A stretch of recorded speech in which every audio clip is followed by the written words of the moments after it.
Hello friends, I Suman Kumari, Associate Professor in Biyani Girls B.Ed College. Welcome you all on GuruKPO.com. Today I deliver a lecture on language, nature and stages. It is related to teaching of English, language. The word language is derived from the Latin word langue. It stands for tongue, and the French word parole is also used for language. Dialect is the smallest and shortest form of language. It is limited to a particular region and its Hindi meaning is boli. And for learning a language we have to learn about its nature and stages. So each language has its own nature. Language is a system. First of all, we define why language is a system. Each language has its own system of sound which are uttered on a certain degree of pitch, stress and intonation. Language is learned by an activity. It is a skill. So language is a system. Language is arbitrary. Arbitrary means fixed. It works on some rules and regulation. Rules are fixed. Nobody can change rules. For example, the word cut and put. Nobody can put the question why it is not pronunciation kut. Language is a system of symbols.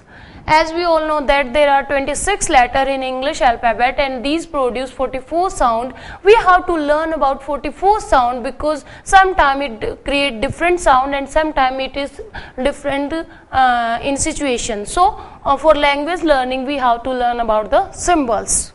Symbols are vocal. As we all know that language is a way of communication.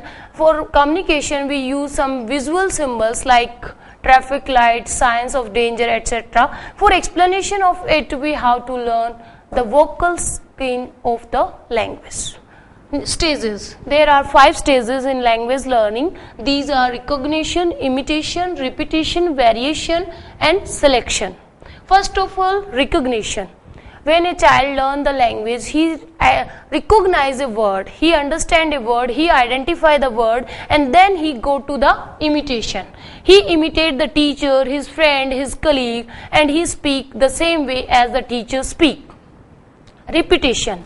When he speaks some word, he repeat again and again and words speak on its tongue. So repetition is the third stage of a language learning. Variation. When he repeat some word, he can distinguish between two words, black and white, day and night. So variation is also the fourth stage of the language. Selection. Selection is the most important stage of a language learning. In English, there are 270 structure for language learning. First of all, he choose small and short and easy structure so that he communicate with others. So selection is the most important stage of a language learning. So thank you for watching and listening me. For more further detail, you can log on our website www.gurukpo.com.